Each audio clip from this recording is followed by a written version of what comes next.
امریکا په مکمله توګه د ایران قوت او طاقت ته تسلیم شوه. ډونالډ ټرمپ وایي په ایران نور بریدونه کول د امریکا په تاوان دي. پوره جزئیات په همدې ویډیو کې وګورئ او انعکاس میډیا چینل سبسکرایب کړئ.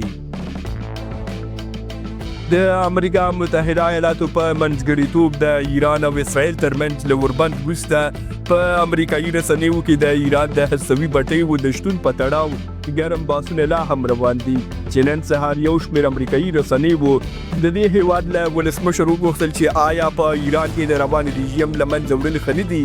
ډونالډ ټرمپ په جواب کې وویل چې دی نه غواړي چې په ایران کې د رژیم د بدلون په اړه لاس په کار شي. ټرمپ په دې اړه ویلي چې زه غواړم هر څه چټک ارام شي.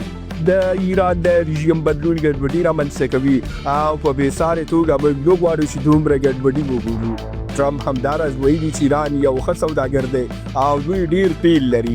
هغه همداراز څرګنده کړه چې ایرانیان کولی شي په سوداګرۍ کې ښه وي، خو بیا یې هم ټینګار وکړ چې دوی نشي کولی اټومي وسلې ولري. نړیوالو رسنیو اندېښنه څرګنده کړې چې لا هم ایران امریکا ته یو ستر ګواښ او خطر دی او امریکا لا هم له دې خطره بهر نه ده. په ورته وخت کې د ایران د هستوي انرژۍ یو شمېر لوړپوړي غړي بیا وایي چې د سر په بیه به هم له هستوي پروګرام او اټومي وسلو تیر نه شي او دا هغه څه دي چې ښایي امریکا او ایران یو ځل بیا سره ښکار پکړ شي.